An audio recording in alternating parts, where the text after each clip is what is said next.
တာယာလှပတဲ့ပင်လယ်ကမ်းခြေတစ်ခုမှာရိုးရုပ်သက်တွေထိနေပါတယ်။နာမည်ကြီး YouTuber မင်းကလေးတယောက်ဟာသူမရဲ့ကားထဲမှာတေဆုံးနေတာကိုတွေ့ရှိခဲ့ရလို့ပါ။နာမည်ခံရဲမှုကတော့အခင်းဖြစ်နေရာကိုကြည့်ပြီးဒါဟာကြောင်မီးသွေးအစိပ်တင်ပြီးကိုတေချောင်းကြံစီတာပဲလို့အလွယ်တကူကောက်ချက်ချပြီးအမှုကိုပိတ်ဖို့ကြိုးစားပါတော့တယ်။ဒါပေမဲ့အားလုံးထက်ထူးခြားတာကတော့အနားမှာရှိနေတဲ့ရဲခွေးလေးဆိုဖီပါ။ဆိုဖီက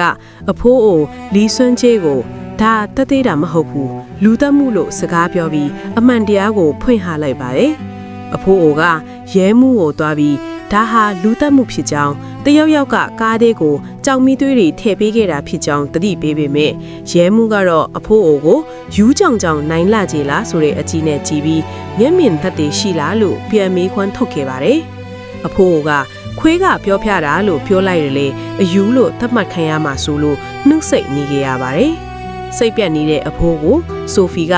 မျက်မြင်သက်သေရှိတယ်။သွားရှာရအောင်လို့အားပေးပြီးတရခန်နောက်ကိုစတင်ချေရခံပါတော့တယ်။ဂူချီဆိုတဲ့စွန့်ပစ်ခံခွေးလေးကအဖိုးကိုတရခန်ကဘသူလဲဆိုတာပြောပြပါတယ်။ဒီလူသက်မှုကသူ့ရှေ့မှာဖြစ်သွားကြောင်းအခိုင်အမာပြောပြရင်တရခန်ကိုညွှန်ပြပါတယ်။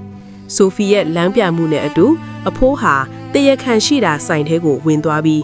မင်းလူသက်ထားတာငါသိတယ်အဖမ်းခံလိုက်တော့လို့ရဲရဲဝံ့ဝံ့ပြောချလိုက်ပါတယ်။ဒါပေမဲ့လက်တွေမှာတော့ဘာသက်သေမှမရှိသေးပါဘူး။အဲ့ဒီအချိန်မှာရဲမေရောက်လာပြီးအဖိုးကိုယ်တိုင်ညင်ခဲ့တာလားလို့မေးတဲ့အခါအဖိုးမှာအပြည့်မရှိဖြစ်သွားပါတယ်။ဆိုင်တဲကလူငယ်တွေကလည်းသက်သေမရှိပဲဆွဆွဲရမလားဆိုပြီးအဖိုးကိုဝိုင်းလောင်ကြပြီးတရခန်ကလည်းသူအဲ့ဒီအချိန်မှာအခင်းဖြစ်နေရမှာမရှိကြောင်းအပိုင်ညင်းဆိုသွားပါတယ်။အဖိုးနဲ့တငယ်ချင်းတစုဟာလက်မလျှော့ပဲကား black box တွေကိုစစ်ဆက်ပြန်စစ်ဆေးရင်းနဲ့မှာကွန်ပျူတာထဲမှာတရခန်ရဲ့တဲလွန်စားကိုမမျှော်လင့်ပဲတွေ့ရှိသွားပါတယ်။တခုဆိုရင်တရခန်ကိုတီးပြီးဖြစ်ပေမဲ့သူ့ပါစက်ခဲကနေဝန်ခံလာအောင်လုပ်ဖို့ကအရေးကြီးလာပါပြီ။ဒီနေရာမှာပဲအဖွားအိုနဲ့အဖိုးတို့အဖွဲ့ရဲ့ပရိယာယ်ကစပါတော့တယ်။အဖွားအိုကသူမရဲ့ make-up ပညာကိုအသုံးချပြီးရဲမေရဲ့မျက်နှာကိုတေဆုံးသွားတဲ့ YouTuber ကောင်မလေးနဲ့